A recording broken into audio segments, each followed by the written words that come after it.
Cidades em Debate. Apoio. Bom Tempo, planejamento financeiro. Planejando seu futuro, protegendo seu presente.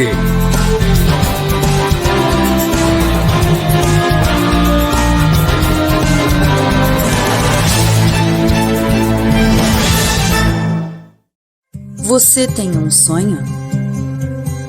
E gostaria de realizá-lo ou acha impossível? E você já fez um planejamento para que ele ocorra? E se eu te dissesse que tudo o que você precisa é dar um passo na direção certa? É verdade que não podemos impedir que imprevistos ocorram, mas podemos garantir que eles tenham impactos menores na sua vida. Deixe que nós cuidamos de você. Muito boa tarde para vocês, sejam muito bem-vindos. A partir de agora tem o nosso programa Cidades em Debate, aqui pela TV Unisantos, canal 40.1 no aberto e o canal 12 da NET. O nosso programa de entrevista, o nosso programa de bate-papo, é de debate mesmo, né? A gente traz sempre alguns assuntos que marcam a nossa região, o Brasil e o mundo. E claro, com certeza vai ser debatido por personalidades da nossa região. E hoje vamos trazer aqui já o nosso corpo de convidados. Vamos dar boa tarde aqui para o nosso querido doutor Maurício Baltazar de Lima. Doutor Maurício, hoje terça-feira, segundo dia da semana útil, vamos dizer assim, né? Como é que tá a sua semana? Tudo bem aí, doutor? Tudo bem, Santiago. Boa tarde, telespectadores, ouvintes, internautas, meus pares de mesa, doutor Matheus, doutor Luiz Fernando. Que tenhamos um bom programa, um debate de alto nível. Tá tudo bem, graças a Deus, e espero que essa semana continue fluindo assim, com vibrações positivas para todos. Tá certo. Bom, conosco também mais um jurista, o Luiz Fernando, aqui o doutor Luiz Fernando Afonso Rodrigues, ele que é advogado também, professor universitário. Tudo bom, Luiz? Já é a segunda vez que vem no nosso programa, seja bem-vindo mais uma vez aí, Luiz. Obrigado, Santiago, por dar a oportunidade de conversar com seus telespectadores, uma grande audiência na cidade de Santos, e compartilhar dessa mesa entre amigos, né? Dr. Maurício Baltazar, Dr. Matheus Cury, grandes colegas da advocacia. Muito obrigado pelo convite e um bom programa a todos. Tá certo, e conosco também hoje o terceiro jurista, Matheus Cury, né? O nosso querido Dr. Matheus Cury. Como é que você tá, Matheus? Tudo bem? Seja bem-vindo mais uma vez ao nosso programa também. Tudo bem, Santiago? É um prazer estar aqui novamente. Queria agradecer a você pelo convite, ao Dr. Maurício Baltazar, Dr. Luiz Fernando Afonso Rodrigues, dois grandes amigos, e um abraço a todos os ouvintes que nos ouvem, que nos assistem pela internet. Tá certo. Bom, vamos trazer aqui o nosso primeiro assunto, mas antes, deixa eu trazer aqui as comemorações do dia de hoje. Hoje, terça-feira, dia 25 de maio, hoje comemora-se o Dia do Orgulho Nerd. Hoje também é o Dia da Indústria e do Industrial, Dia Nacional do Massagista e Dia da Toalha também. Então tá aí, né, as comemorações do dia de hoje. Bom, vamos trazer aqui a nossa primeira matéria para a gente debater. Ao menos 115 mil profissionais da saúde morreram vítimas da Covid-19 desde o início da pandemia. Foi o que afirmou no dia de ontem, né, segunda-feira, abrindo a semana, o diretor-geral da OMS, a Organização Mundial da Saúde, o Tedros Adhanom, na abertura da reunião anual com os Estados-membros da entidade. Adhanom, ele prestou homenagem para todos os profissionais de saúde em seu primeiro pronunciamento, né? E ele disse assim: por quase 18 meses, profissionais de saúde e cuidadores de saúde, né, em todo o mundo estiveram entre a vida e a morte. Eles salvaram inúmeras vidas e lutaram por outros que, apesar de seus melhores esforços, não conseguiram se salvar. Muitos foram infectados e, embora os registros sejam escassos, calculamos que pelo menos 115 mil profissionais da saúde e de cuidadores, né, pagaram o preço definitivo aí aos serviços para outras pessoas. Foi o que disse o presidente da OMS. No mesmo discurso, ele falou do esforço que deve ser feito para que 10% das pessoas do mundo pelo menos estejam imunizadas até setembro e 30% até dezembro. É uma marca que a gente, olhando assim, de bate-pronto, né, doutor Maurício? Acho que isso aí tá fácil, né, 10% ou 30%, mas não é bem assim, não. O mundo é muito grande, 8 bilhões de pessoas, é muita gente, né, doutor? Sem dúvida, Santiago, muita gente. e esse número de pessoas ceifadas, né, essas vidas ceifadas, é quase uma guerra, uma batalha realmente a ser vencida. Esses números chamam a atenção para que toda a população faça a sua parte, tente manter o distanciamento, tente manter a higienização, aquilo que é necessário para evitar maiores vítimas, especialmente esse pessoal que está à frente da batalha, né? O primeiro guerreiro nessa guerra insana, nessa guerra invisível, enfim, e precisamos preservá-los. Aqui no Brasil, especificamente, há um alento. Claro que não vai trazer ninguém de volta, mas existe uma lei nova, 14.128/2021, que socorre esses funcionários da área de saúde que, eventualmente, estando na batalha, na guerra contra o Covid, lá no seu posto de saúde, no seu hospital onde trabalha, e sendo vítima dessa doença com sequelas ou até de forma fatal, poderão valer-se de uma verba em torno de R$50 mil, e no caso de morte, ainda assim, o auxílio funeral. É óbvio que isso não acalanta, mas para aqueles que tiveram a vida ceifada já é alguma coisa. Então, Santiago, até a título de utilidade pública, serve aqui a toda a sua imensa audiência para trazer aos trabalhadores da área de saúde que estão combatendo o Covid a notícia de que existe essa lei nova e que, se eventualmente estão passando dificuldades aí com as sequelas que essa doença traz, podem valer-se dessa lei, procurando um advogado e buscando essa indenização, que pode ser paga até em 3 vezes. Enfim, no mais é batalhar, fazer a nossa parte, manter a nossa imunidade lá em cima, para que, se caso nos contaminarmos, tivermos condição de evitar uma internação e, quem sabe, a morte. É isso aí, Santiago. É uma situação muito complicada, né? R$50 mil, isso aí não é nada, né? Mas vai ter direito a um enterro digno, também não é nada. Isso é uma guerra, realmente. A gente vê esses enfermeiros, esse pessoal da saúde, como soldados, né, em campo de batalha, né? Essa que é a grande verdade. O doutor Luiz Fernando, como é que você vê? Você acha que 115 mil, eu acho que deve ser bem mais, né? Nós estamos falando a nível mundial. Como é que você vê essa notícia aí do presidente da OMS?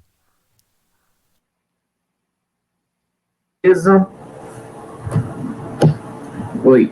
Eu vejo com muita tristeza a notícia de 115 mil profissionais no mundo, isso pelo menos o que foi atestado, né, o que de fato existe de prova de pessoas que estavam à frente da batalha, estavam no campo de batalha para salvar vidas, e o que mais dói é que eles não tiveram opção. Essas pessoas que foram à luta, foram para tentar salvar vidas, era a profissão delas. E eu fico consternado, fico muito triste quando eu vejo pessoas fazendo aglomeração. Aglomeração seja por cunho festivo, por comemoração de título de futebol, porque o time passou de fase ou precisa ganhar para passar de fase, porque o presidente quer andar de motocicleta, ou porque a turma entende que tem o direito de fazer uma festa. Essas pessoas que estão na linha de frente no combate ao coronavírus, eles não têm opção. É a profissão deles. Eles não conseguem trabalhar de forma isolada, dentro do seu escritório, sem atender o público. Eles atendem, pelo contrário, as pessoas que já estão vitimizadas com o coronavírus e que são potenciais transmissores. Então fica aqui o meu registro de total solidariedade a toda a parte que trabalha com enfermaria, com a parte clínica, porque eles não tiveram opção, eles tiveram, de acordo com a profissão deles, de lutar pela vida dos outros. E nós estamos vendo de forma muito triste essas aglomerações que são vetores de transmissão. A única forma de se inibir a transmissão é com o isolamento social, com a higienização.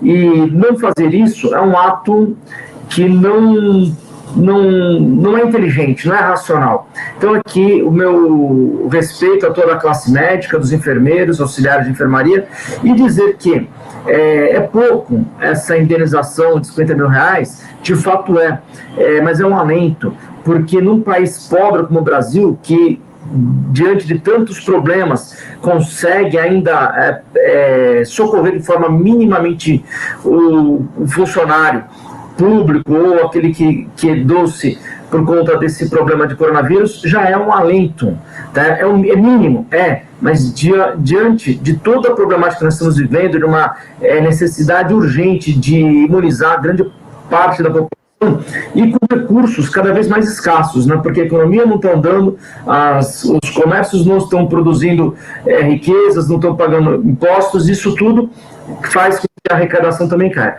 Então, fica aqui o registro do meu respeito por essas pessoas enlutadas, seja porque trabalham na área médica, na área dos hospitais, ou por aqueles que perderam parentes e amigos. Tá certo. O doutor Matheus, a gente nota também que estão chegando novas variantes, né? Será que esse número de 115 mil profissionais da saúde pode aumentar daqui para frente em vez de diminuir? Pois é, Santiago, depende muito, no meu entender, né? Depende muito da velocidade com que as pessoas são vacinadas, né? Na verdade, essa falta de imunização, pelo menos de 50%, 60% da população, acaba fazendo com que o vírus se transforme, né, e que cheguem novas variantes do vírus. Ele se fortalece ante a ausência de imunização, né? Pelo menos é o que dizem os profissionais da saúde. E a gente tem percebido, Santiago, que é muito preocupante, uma queda vertiginosa na velocidade da vacinação. Se vocês repararem nas notícias diárias, né? Todos os dias à noite, os veículos de imprensa divulgam os números de mortes, os números de novos contaminados e os números de vacinados, né? Há 30, 40 dias atrás, o Brasil vacinava perto de 1 milhão de pessoas por dia. Hoje, está vacinando 200 mil pessoas por dia. Então, vejam, a vacinação que tinha que crescer o ritmo, como nos Estados Unidos, que começou com 1 milhão, depois de um mês estava vacinando 4 milhões por dia, aqui diminuiu vertiginosamente. Então, essa diminuição no ritmo da vacinação preocupa, porque novas variantes vão chegando enquanto a população não estiver imunizada. Tá certo, só deixa eu dar uma ratificada aqui, eu falei que esses números podem diminuir, em comparativo com os próximos 1 ano e meio, né, daqui para frente, que a gente não quer ver é mais 115 mil pessoas ou 100 mil pessoas que sejam, quantas forem, né, a gente não quer ver mais morrendo, mas justamente por essa chegada dessas variantes, a indiana, a africana, vem de tudo quanto é lado, a gente não sabe como é que vai ficar daqui para frente. E uma coisa que disse o presidente da OMS, ele gostaria de, até o final do ano, nós estamos aqui praticamente no meio do ano, estamos falando em 6 meses, que se vacinasse pelo menos 30% da população mundial. Hoje não tem nem 10% vacinada. Você acha que essa conta vai chegar, ô Maurício? Se de repente continuar nessa conta que o Matheus falou aí, eu acho que não chega, né? Eu acho que está difícil, porque tem outros fatores, além da questão da ausência de insumo, ou seja, de oferta para todos, ainda tem alguns fatores que estão chamando a atenção da população. Alguns fenômenos, por exemplo, aquele do Eric Clapton e de outros, série de outras pessoas, um índice bem pequeno, é verdade, mas as consequências dessa vacinação com certos problemas de saúde posteriores ou até a ausência de imunização tem servido como desestímulo para que as pessoas vá se vacinar. Inclusive lá nos Estados Unidos, em alguns lugares estão oferecendo dinheiro, empresas estão oferecendo promoções, enfim, para que a população vá se vacinar, porque está se sentindo desestimulada ante as consequências e a falta de eficiência em algumas vacinas. Mas, de qualquer maneira, é uma meta a ser perseguida. Com dinheiro, sem dinheiro, precisamos vacinar cerca de 30% para ter 30% da população mundial, para ter aquele efeito rebanho, para conseguir imunizar pelo menos boa parte do mundo e evitar esses números excepcionais. Bom, uma coisa que a gente está reparando é que os países de primeiro mundo, que nem os Estados Unidos, o Reino Unido, enfim, né, uma série deles, a própria China conseguiu imunizar grande parte da sua população e agora estão mandando vacina para fora, né? Se continuar nesse passo, você acha que fecha essa conta aí, Luiz Fernando? Até o final do ano vamos ter pelo menos 30%, que segundo a OMS, 30% seria um número de controle, né, da doença. Se 30% da população estiver vacinada, aí já tem-se um controle mais efetivo aí da doença. Você acha que consegue? Santiago, eu acredito que nós só vamos conseguir, enquanto seres humanos, enquanto planeta, atingirmos essa cota quando nós quebrarmos as patentes, né? Os Estados Unidos já sinalizou, o Brasil também sinalizou com a quebra de patentes. Quando quebrarmos as patentes das grandes empresas e pagarmos algo para elas, para que todos possam produzir, por exemplo, o Brasil vai poder exportar vacina para o mundo inteiro, principalmente para os países mais pobres. Então, eu entendo que vai passar necessariamente pela quebra de patentes, para que a gente possa atingir principalmente uma camada de população de países mais densos e pobres. E isso, sem a quebra de patentes, não há recurso suficiente para pagar essa imunização. Se 30% a Organização Mundial de Saúde entende como um número eficaz, nós já estamos aí com quase passando de 20%, né, o Brasil. Então, eu acredito que um pouquinho mais de esforço do governo federal, não falar mal da China para o IFA, né, chegar aqui, que a gente continua produzindo e voltar àquilo que o Matheus falou, a uma vacinação numa escala maior, de pelo menos 1 milhão de pessoas por dia. Hoje caímos para 200 mil e já há notícia de que há falta de vacinação para a segunda dose em várias faixas etárias. Então, concentrar esforço número 2, número 3, vacinar a população do Brasil e do mundo. Eu já vi várias pessoas comentando também, viu, doutor Maurício, conforme a gente tinha conversado, e os nossos convidados também, que não querem tomar a Coronavac, né, que não tomaram ainda a primeira dose da Coronavac. Não vou tomar a primeira dose da Coronavac porque depois talvez não tenha a segunda. E segundo os médicos dizem, não pode misturar uma com a outra que não tem efetividade, né? Como é que fica isso, Matheus? Toma ou não toma? Bom, quando eu tiver a chance de tomar, eu vou tomar qualquer uma, seja a Coronavac, seja... Porque todas elas, segundo os especialistas, protegem, né? Essa questão de que, protege 50%, é muito mais do que isso, porque evita em morte 95%. Então, por mais que a proteção geral seja 50%, evita em 95% o risco de morte. Então, é proteção quase que total, né? E tem ou não alguns contratempos, algumas reações. A vacina da gripe também dá reação e outras vacinas também dão reação, né? Eu não sei por que essa ideia de que nada garante, vai virar jacaré, veja, gente, o povo brasileiro nasceu tomando vacina. O povo brasileiro tomou vacina a vida inteira. E o Brasil sempre foi um exemplo nessa imunização de todas as ordens. Então, não sei por que agora, justamente agora, em que vivemos um momento pandêmico no mundo inteiro, há restrições de pessoas com relação a mais uma vacina, né? Mais uma vacina como tomaram da febre, como tomaram... não tem que tomar vacina da febre amarela para viajar, muitas vezes, para determinados países? Tem, né? O brasileiro não vai lá, não toma? Toma. Não tomou vacina para sarampo, para rubéola, sempre tomou vacina. Então não há qualquer motivo nem para escolher vacina e nem para ficar receoso de tomar qualquer tipo de vacina por causa de reação. Reação pode dar, melhor ter uma reação do que morrer. E até os números também, de quem foi a óbito, né, por causa da vacina, é bem pequeno, muito pequeno, perto de quem teve sucesso, né, essa que é a verdade. Hoje a gente não vê, né, por exemplo, Luiz Fernando, os idosos morrendo, né, como estavam morrendo antes. Hoje a gente vê as pessoas mais jovens, então quer dizer que tem uma efetividade, conforme o Matheus falou, né, a gente tem que acreditar e que confiar mesmo e tomar a vacina, não pode ficar sem tomar, né. Bom, vamos... Pode falar, Luiz.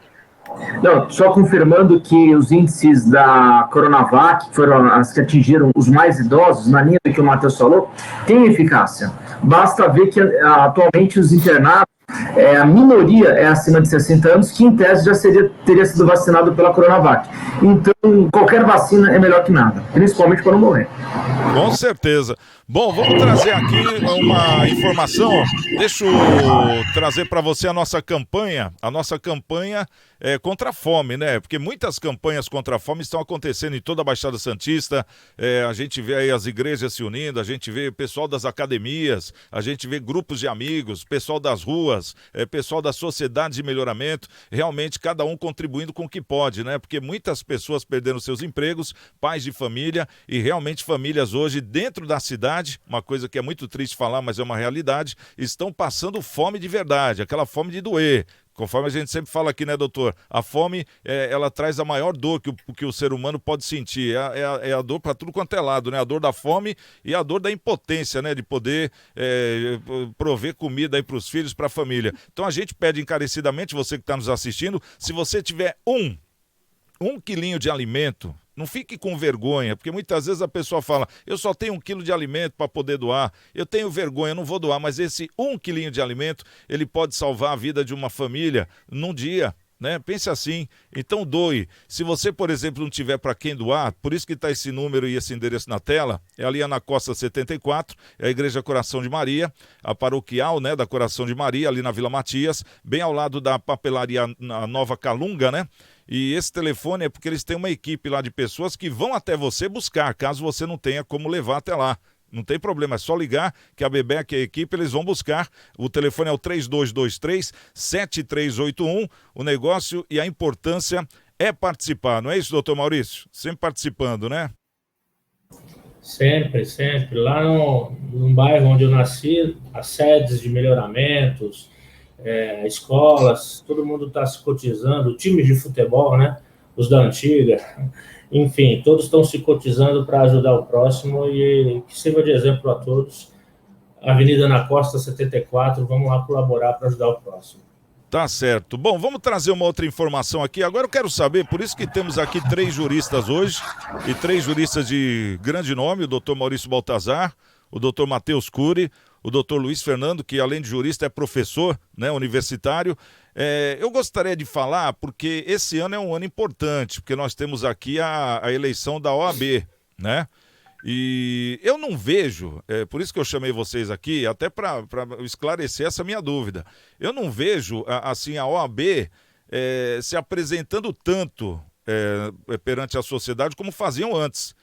Parece que está meio omissa. A OAB tá fechada por causa da pandemia, alguma coisa assim? Ô doutor Maurício, eu vou perguntar primeiro para o senhor. A OAB, ela está funcionando?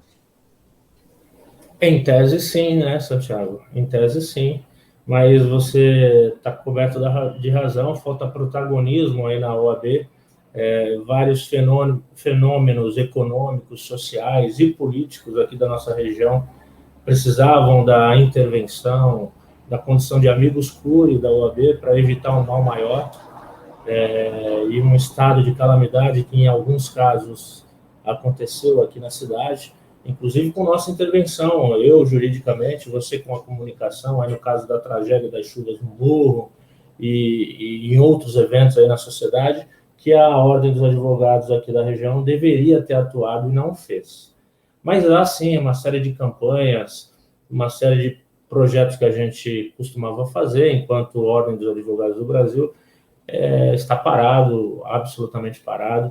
Está certo que a pandemia colaborou muito com essa circunstância, mas há formas tecnológicas de evitar e trabalhar nesse sentido.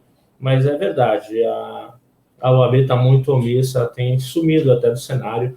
Há quem diga até que virou uma espécie de departamento da prefeitura, mas defender os interesses da categoria e do povo enquanto amigos Cury realmente está devendo.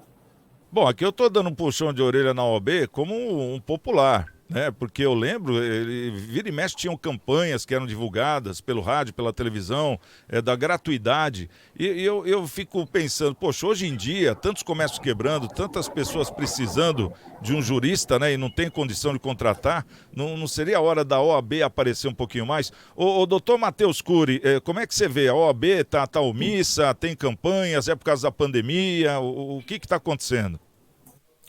Santiago, importante trazer essa sua visão, né? Porque você, enquanto cidadão, não como advogado, como cidadão jornalista, você está sentindo falta da OAB. Imagino que toda a população tem esse mesmo sentimento, né? Parece que os dirigentes da ordem adoraram essa pandemia, estão todos em casa, estão todos de férias, porque não se vê absolutamente nenhuma ação.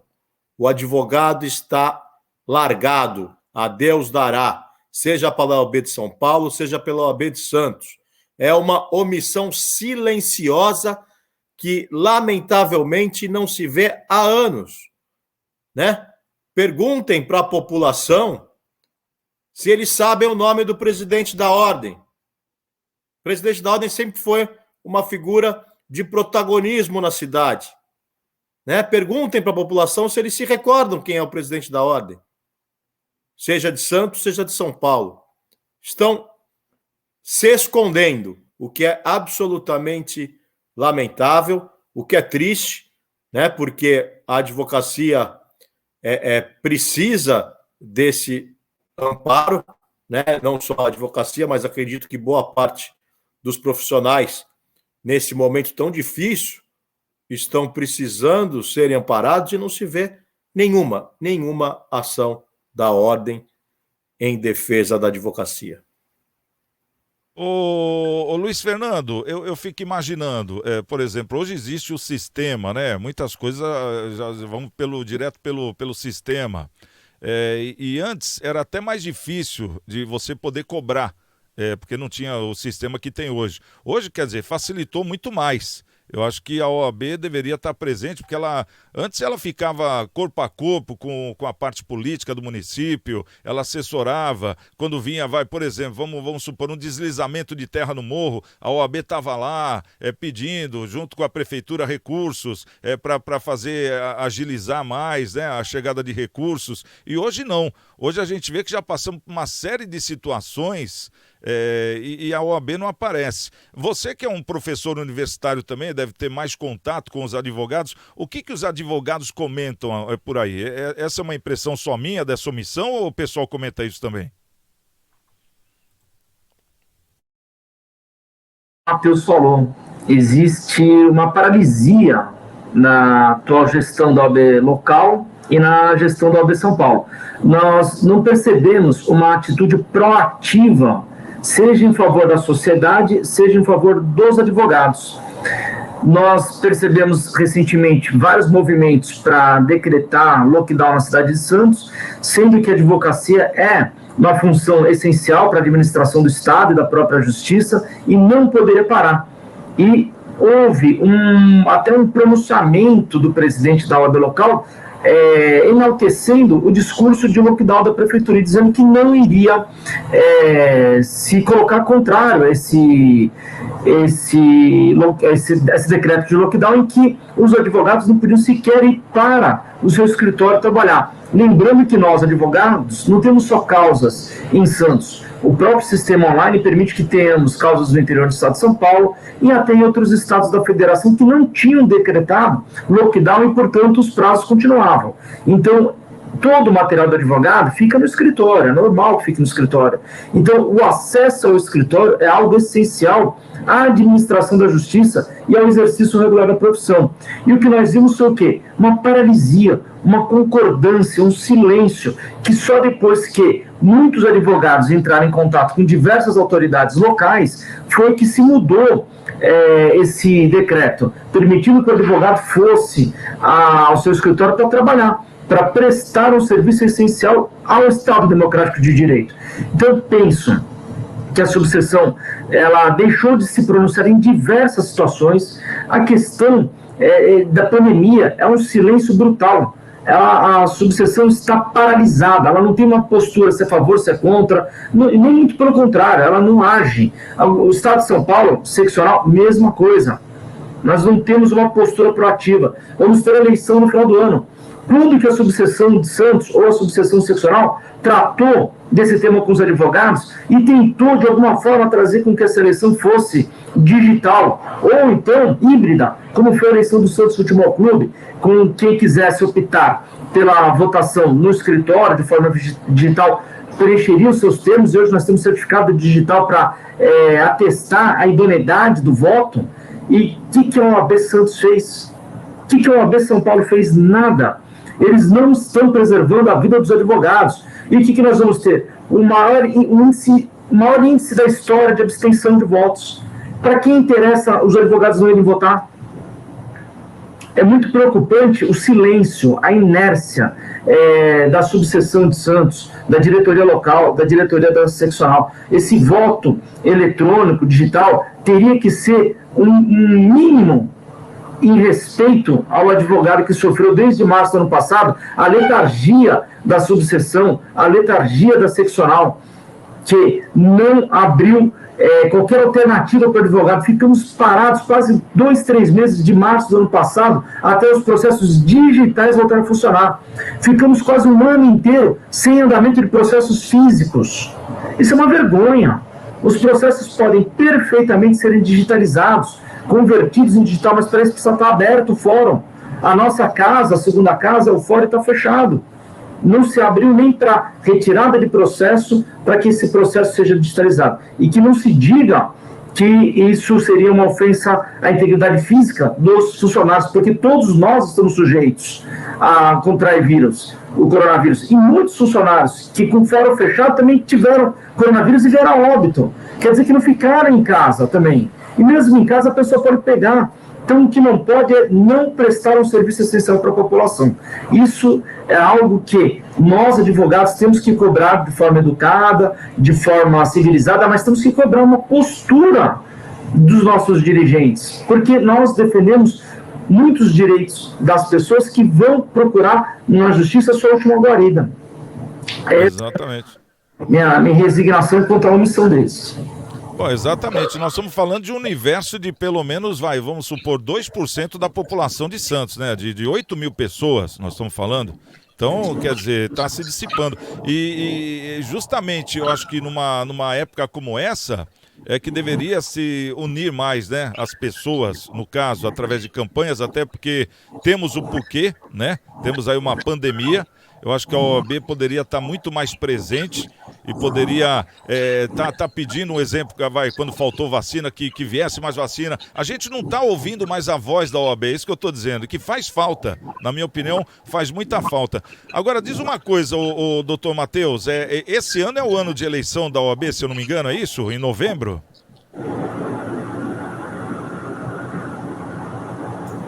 Está fechado o microfone do Matheus. Perdão, esse ano é ano de eleição, tá? Na ordem, são mandatos de 3 anos, né? E normalmente essa eleição é feita no mês de novembro, tá? De acordo com os prazos regimentais, etc., estatutários, a eleição acaba sendo realizada na segunda quinzena de novembro.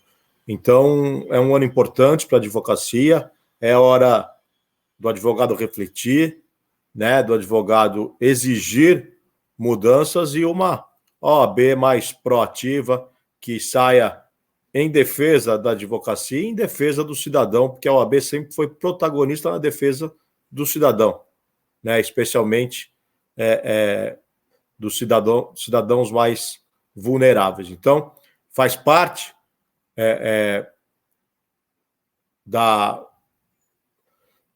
da própria OAB essa defesa, essa representatividade que nós não estamos vendo recentemente, lamentavelmente. Foi o que eu disse, me parece que eles adoraram a pandemia, parece que estão de férias, e isso é absolutamente lamentável, isso precisa mudar. Tá certo. Bom, e fica aqui também o nosso convite, um exemplo, o presidente da OAB, o atual presidente da OAB, para vir dar o seu parecer aqui no programa também, porque nós estamos num programa bem democrático, bem aberto, né? Como temos 3 juristas hoje aqui, então eu falei, vou enfiar essa aí no meio da pauta também para perguntar, né? Pô, se eu tenho aqui o Luiz Fernando, que é um professor universitário, se eu tenho aqui o Cury, que é um baita advogado, o Baltazar, que é outro baita advogado, vou perguntar da OAB. Eu acho que qualquer um no meu lugar faria isso, né, doutor Maurício? Tô errado ou não? Tá certíssimo, Santiago. Deixa eu advertir, o Luiz Fernando já foi presidente da OAB e o Matheus também é professor universitário. Mas não é só isso, a sociedade está precisando da OAB. Existe um exemplo bem claro disso. Não só enquanto a população, mas uma determinada família empreendedora aqui da cidade gastou milhões com esse projeto lá na ponta da praia e por causa de um engodo jurídico que a OAB poderia ter evitado se funcionasse como o Amigos Cury não o fez, e agora toda a sociedade está perdendo. O projeto não vai sair, porque é um absurdo mesmo, o Ministério Público conseguiu uma liminar lá e provavelmente esse projeto não sairá, porque há vício na forma em que a lei municipal foi produzida, inclusive foi esse termo que o Ministério Público usou, né? E aí toda a sociedade perde. Esse é um exemplo de quem tem dinheiro, Ponta da Praia, questão econômica resolvida aqui na cidade. Mas também tem o pessoal dos morros, aquela tragédia da chuva lá, veio dinheiro do Estado e nada se fez. Cadê o AB para cobrar? Não, só através de pessoas, de bons cidadãos cobrando, advogados entrando com medida, inclusive eu, lá no viaduto, enfim. A OAB falta protagonismo realmente, sem falar daquelas campanhas da gratuidade da justiça, de doações, como a gente recebia doações e mantinha aí uma série de pessoas, enfim, a OAB realmente sumiu e é uma tristeza. Isso para não falar de outros problemas de interesse da categoria, né? Nós estamos aí vivendo um momento de internautas aí falando sobre economia e não tem ninguém, a OAB não traz ninguém para assessorar o advogado no que diz respeito à economia. O nosso INSS vai falir, não vai? E a previdência privada, que tanto incentivaram que nós fizéssemos, vai sair? É o melhor caminho? Podia ter um profissional aqui, porque há outras alternativas. Enfim, a OAB está absolutamente fechada, eu diria. Tá certo. Bom, vamos parar aqui uns 30 segundos só para tomar um gole d'água. Daqui a pouquinho a gente vai trazer uma informação aqui da Prefeitura de Santos, que entregou título de posses aí para 64 famílias no Morro de Santa Maria, deixou gente emocionada, muito legal, hein? Então daqui a pouquinho, aqui no nosso Cidades em Debate, a gente está trazendo essa e muitas outras notícias para a gente debater. Você tem um sonho? E gostaria de realizá-lo ou acha impossível? E você já fez um planejamento para que ele ocorra?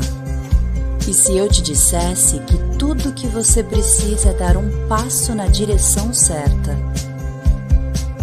É verdade que não podemos impedir que imprevistos ocorram, mas podemos garantir que eles tenham impactos menores na sua vida. Deixe que nós cuidamos de você.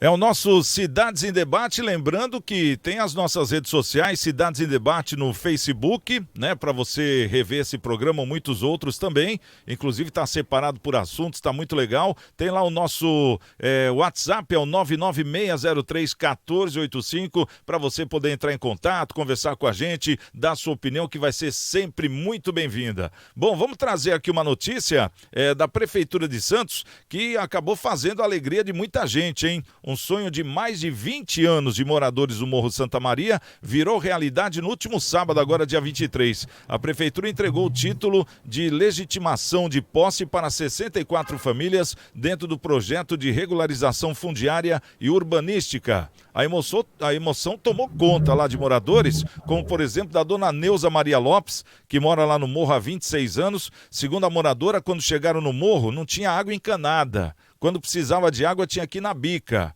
Hoje, a dona Neuza diz que está tudo urbanizado, né? E que só estava faltando uma coisa, que era justamente o título. E ela falou muito emocionada sobre essa posse aí. Poxa, isso aí é uma luta tremenda. O doutor Maurício, que sempre está, inclusive, com pessoas lá do Santa Maria, doutor, isso é uma excelente notícia, né, para aquelas pessoas. Mas qual é o intuito disso aí, doutor, na sua opinião? Em que pese tarde, né, Santiago? É uma ótima notícia e espero que ela venha no nível necessário, né? Porque são muitos títulos que devem ser entregues, muita regulamentação deve ser feita, porque só com essa regulamentação é que a prefeitura vai poder reintegrar-se na posse daquilo que não está regularizado e evitar essas tragédias que aconteceram. Me parece até que isso só está saindo agora porque aconteceram essas tragédias em março. Enfim, mas que é uma boa notícia, né? O pessoal está conseguindo os seus títulos, já que são possuidores, muitos deles pagaram a associação, pagam o IPTU, pelo menos aqueles que eu represento, então é uma boa notícia.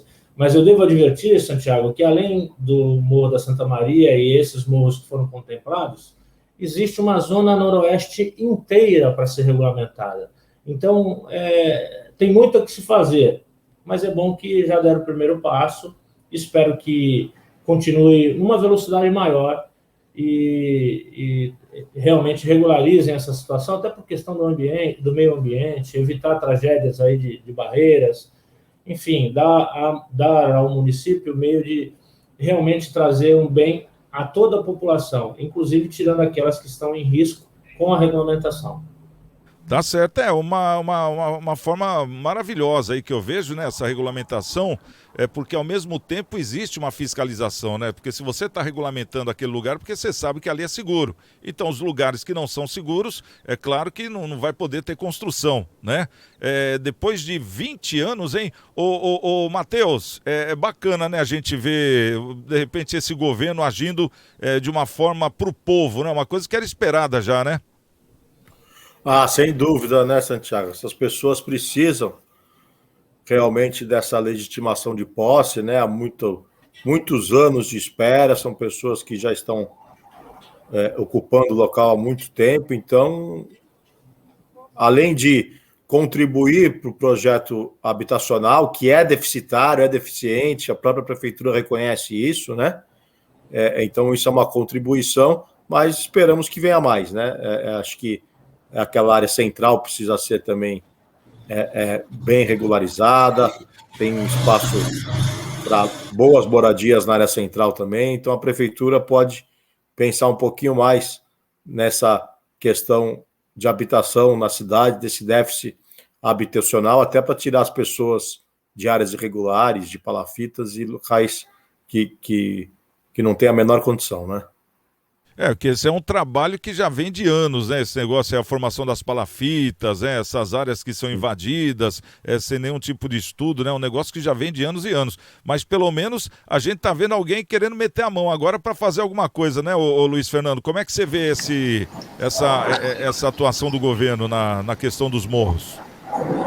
Olha, é uma boa sinalização da Prefeitura Municipal de Santos, porque toca numa questão essencial, que é a habitação, principalmente a habitação de pessoas com deficiência e vulnerabilidade, né, econômica. Então, o que eu vejo que até nesse aspecto a OAB poderia ajudar. Já ajudou, muitos anos atrás, no mutirão, pela CABOG, né? Pela prefeitura tem um próprio órgão que atende e remunera os advogados para aquelas pessoas carentes, e aí isso ficaria a sugestão, enquanto a OAB, enquanto protagonismo que a OAB pode ter perante a sociedade, de mãos dadas com a prefeitura, agir e localizar essas áreas que precisam ser regulamentadas por lei, pelo estatuto da cidade, por uso campeão coletivo, e ingressar com essas ações, para regulamentar essas áreas, seja de forma administrativa perante a prefeitura, dando amparo, dando todo o conhecimento, porque nós sabemos que o corpo da Procuradoria Municipal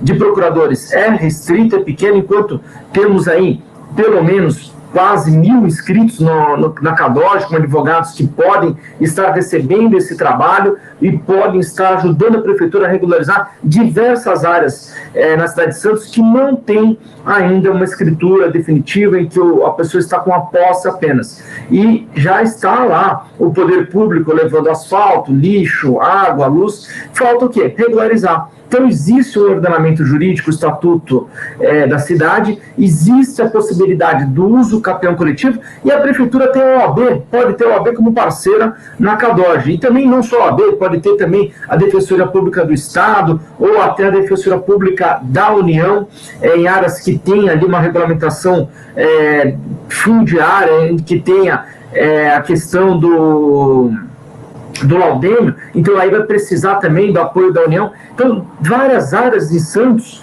dá para a advocacia ajudar a população carente e o poder público por meio desses convênios, por meio desse incremento desse trabalho, que é a ação civil pública, a ação de uso campeão coletivo, melhor dizendo. E fica aqui a ideia, fica aqui não só a crítica, mas também a ideia para, se hoje nós temos 64 moradias que foram regularizadas, que a gente possa ter 600 no final de 1 ano, 2 anos, ou no final da gestão do prefeito. Isso num trabalho em parceria com os advogados conveniados ao CADOG e com a prefeitura.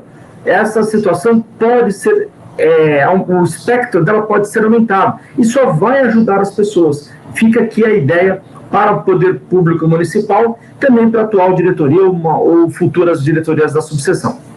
Tá certo. E uma coisa que a gente já comentou aqui, né, doutor, e sempre vale ressaltar, é que o prefeito de Santos, Rogério Santos, toda segunda-feira ele governa a cidade do Morro, né, lá da Regional dos Morros. E toda quinta-feira ele está governando a cidade da Regional da Zona Noroeste. Então, quer dizer, essa ideia aí já está saindo frutos, porque acaba vivendo mesmo o problema. Ainda mais, conforme o Luiz Fernando falou, ainda mais a cidade de Santos, que, por exemplo, você invadiu um terreno lá, tem lá um terreno invadido, mas é uma questão complicadíssima, porque aí vem a questão do laudêmio, vem a questão de área de marinha, né? Então são uma série de situações que só embrolha, né? Só embrolha. Isso aí vai se arrastando em anos e anos e anos e acaba sendo troca de favores políticos em vez de acertar a vida da pessoa. Porque a partir do momento que ligou uma luz lá, a pessoa tem o endereço, então ela tem o direito. Se é para cobrar de alguém, tem que cobrar da CPFL, de não ligar em lugar que não pode, né? Na minha opinião, posso estar errado. Mas é um negócio que começa a se arrastar. Aí não tem planejamento nenhum, a gente vê um morro caindo, a gente vê ruas enchendo, porque lá mesmo na área continental de São Vicente, a mesma história, não tem um planejamento do tamanho de rua, como é que vai ser, o esgoto vai escoar para onde. Então, quer dizer, fica essa forma que nós vemos aí, maior palafita do mundo está aqui em Santos. Então é complicado, então tem que dar um jeito e a gente fica feliz de ver que alguém está querendo meter a mão nisso. Bom, vamos trazer outra informação aqui. Essa aqui tem a cara de vocês três, viu? Eu quero ver a opinião dos três agora, hein? É uma história que aconteceu, inclusive, com uma menina aqui da cidade de Santos, a Lívia Gomes Lino. Ela precisou entrar na justiça para tentar desbloquear o aparelho de celular do pai dela, o seu Arlindo Rodrigues Lino, que morreu, infelizmente, vítima de Covid, em abril desse ano, no Hospital Casa de Saúde em Santos. Segundo a Lívia, a família está querendo acessar o telefone para poder contatar amigos distantes do pai, familiares que ainda não sabem do falecimento dele. E também para resgatar fotos e memórias que ele arquivava no celular. Ela disse assim: eu entrei em contato com a Motorola, que é a marca do aparelho, né, diversas vezes, mas ficaram passando a ligação de setor em setor e nada foi resolvido. Decidi entrar com uma ação e o juiz já foi favorável a mim. Mas a Motorola continua negando o acesso, né, é o que ela diz. Nesse mês, a Motorola recorreu da ação e alegou, entre outras coisas, que é apenas fabricante do aparelho e não do sistema operacional. Fica aqui a pergunta: quem está certo nessa história? Doutor Maurício, como é que a menina faz para resgatar os números dos parentes do pai? Veja bem, Santiago, se ela não fosse alguém do bem, que fosse pelos caminhos ordinários e legais para pedir essa autorização, como se vê, demora um pouquinho, mal atendida, enfim, e no final das contas não tem aí acesso ao sistema, enfim. Se ela tivesse procurado talvez um hacker, já teria essas informações, infelizmente, falando da nossa realidade brasileira. Mas é óbvio que ela tem esse direito e deve persegui-lo até alcançá-lo.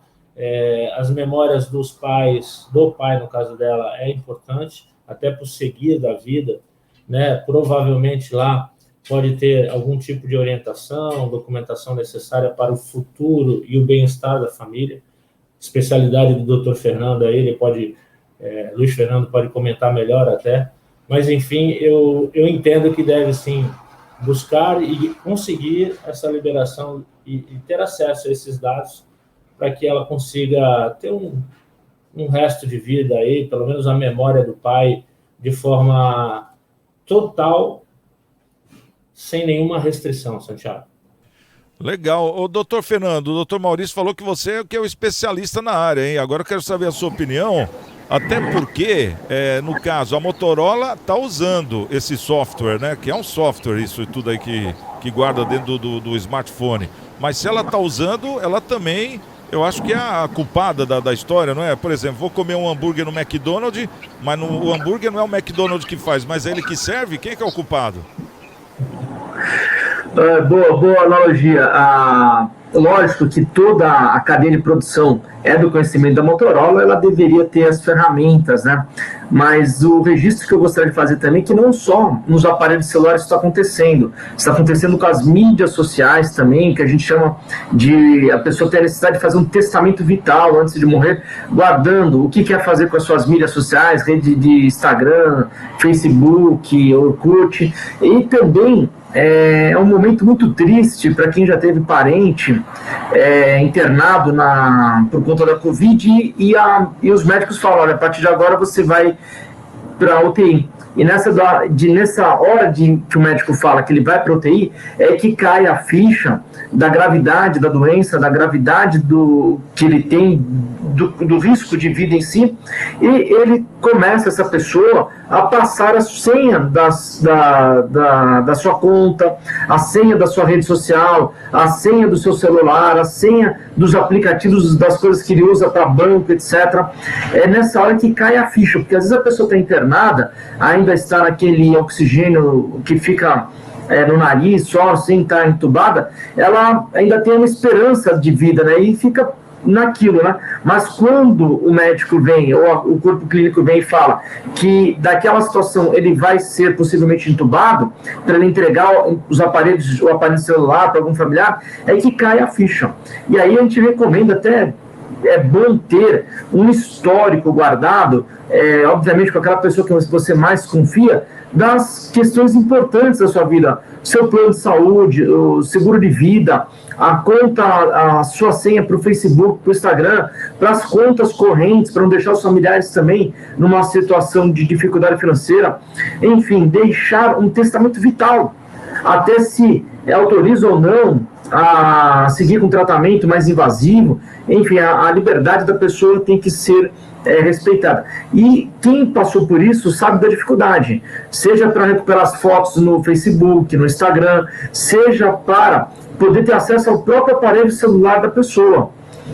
Tá? Então, é algo realmente que é novo, é algo que desafia a ciência, e penso que assiste total razão a pessoa ter um produto que ela tenha amplo acesso a ele, e restrito acesso a ele, que a tecnologia seja totalmente disponível para que ela tenha acesso. Obviamente que ela justificou o acesso por conta do óbito do titular, e ela, sendo herdeira, ela tem legitimidade para saber das conversas, que ela vai ter acesso a tudo também, né? Você tem que parar para pensar e ver os dois lados, né? Será que também aquela pessoa em vida que quer que os seus sucessores saibam de todos os detalhes das conversas íntimas ou não que a pessoa tinha em vida? É uma questão que a gente tem que parar para analisar e refletir como um todo. É óbvio que aquela pessoa tem o direito de ter esse acesso, mas será que o autor da herança, que ele, antes de morrer, gostaria que todos tivessem esse acesso? Vamos parar para pensar, esse é o único serão que eu faço, porque talvez seja isso até que a Motorola, tendo os recursos tecnológicos para dar a resposta, ainda se reserva no direito de não dar, ou numa cautela de não dar, mas quando tem autorização judicial, está suprimido esse problema, ao meu ver.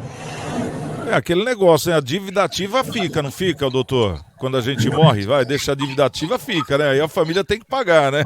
Então, acho que ela tem todo o direito, viu? Não sei, posso estar errado aqui. Mas, doutor Cury, deixa eu fazer uma pergunta. O doutor Maurício levantou uma polêmica muito boa, que parece que o Brasil, em alguns setores, é preparado para as coisas erradas, né? Porque, na verdade, o doutor Maurício, se ela pagasse cinquentinha em qualquer lojinha de boxe, né, lá em São Paulo, ela já teria destrinchado tudo, né? Essa que é a grande verdade. Mas que aí, pelos meios legais, aí o próprio sistema já interrompe isso. Como é que é essa questão do direito nessa vertente aí? Bem lembrado, Santiago. É mais fácil o caminho torto, né? Mas, na verdade, é uma questão polêmica, porque a Constituição ela garante o sigilo, né, das conversas telefônicas e telemáticas. Então, aquelas também pela internet. Né? E o doutor Luiz Fernando falou muito bem. Será que era desejo do falecido que qualquer pessoa da família tivesse acesso àquelas conversas? Né? Bem por isso, não é um erro da operadora nem da fabricante negar o acesso. Né? Acho que falta, talvez, regulamentação. Né? É evidente que tem direito, evidente, é herdeiro. Agora, apesar de ser herdeiro, o acesso a esse direito tem que ser dado pelo judiciário. Né? O herdeiro também não tem acesso à conta corrente, só com ordem judicial. Né? Então, da mesma forma que não tem acesso à conta corrente, não tem acesso ao sigilo telefônico, só com ordem judicial. Então, talvez aí careça essa matéria de regulamentação, porque se não tem regulamentação, vamos dizer assim, quebrando essa garantia constitucional, minimizando essa garantia constitucional, que não é absoluta, mas é uma garantia constitucional, precisa de uma outra regra para quebrá-la, né, para minimizá-la, relativizá-la, melhor dizendo, não havendo nenhuma lei que relativize esse sigilo, cabe ao magistrado decidir. E que foi o que a fabricante do aparelho celular fez, só com ordem judicial. É complicado isso aí, né? Se a gente for pensar, tem vários lados mesmo, né? Que a gente quer ser bem prático, né? Aquela coisa toda. Pode falar, doutor Maurício, fica à vontade. Esse raciocínio trazido pelo Matheus, nesse caso, penso que caberia, com os fortes argumentos que ele trouxe, uma decisão parcial. Então, tá bom, você quer ver as fotos, as imagens, esse histórico de memória, tudo bem. Aí não permite que acesse as conversas, por exemplo. De repente, uma decisão parcial evite o mal maior, porque realmente, trazido pelo Luiz Fernando, tem informações que pode ser que o sujeito, né, lá no andar de cima, não queira que a família saiba por várias razões. E, nesse caso, a proteção constitucional valia, assim, do meu ponto de vista, e eu não tinha pensado desse lado da questão. Então, talvez, além de toda a regulamentação advertida pelo Matheus, também uma decisão parcial para evitar, assim, ou pelo menos preservar aquilo que seria a vontade do falecido. A gente está fazendo suposição aqui, né? De repente, até a vontade do cara é que fosse mais fácil, tem aqueles segredos, né? Vai que o cara era corintiano, não queria contar para a mãe, né? Vai que ele era corintiano e torcia para o Santos, né? Tá certo. Bom, pessoal, quero agradecer a presença de todos vocês aqui. O nosso Cidades em Debate realmente fica muito enriquecido com a presença de 3 juristas. Quero agradecer aqui o doutor Maurício Baltazar de Lima. Obrigado, doutor, pela presença no nosso programa. Também o doutor Luiz Fernando Afonso Rodrigues. Obrigado, viu, Luiz Fernando? Um abração para você também. E o doutor Matheus Cury, né? Que está conosco aqui. Obrigado aí pela presença mais uma vez, viu, doutor? E em breve, se Deus quiser, nos veremos aqui no programa. E a você que está nos assistindo também, muito obrigado pelo carinho, pela grande audiência. E o Cidades em Debate volta amanhã, à 13h, aqui na TV Unisantos, pelo canal 40.1 e também pelo canal 12 da NET. Então, um beijo a cada um de vocês, obrigado pelo carinho. E amanhã, quem chegar primeiro, espera o outro. Até lá!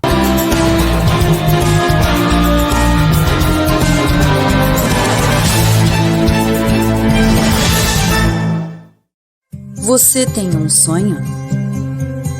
E gostaria de realizá-lo ou acha impossível? E você já fez um planejamento para que ele ocorra?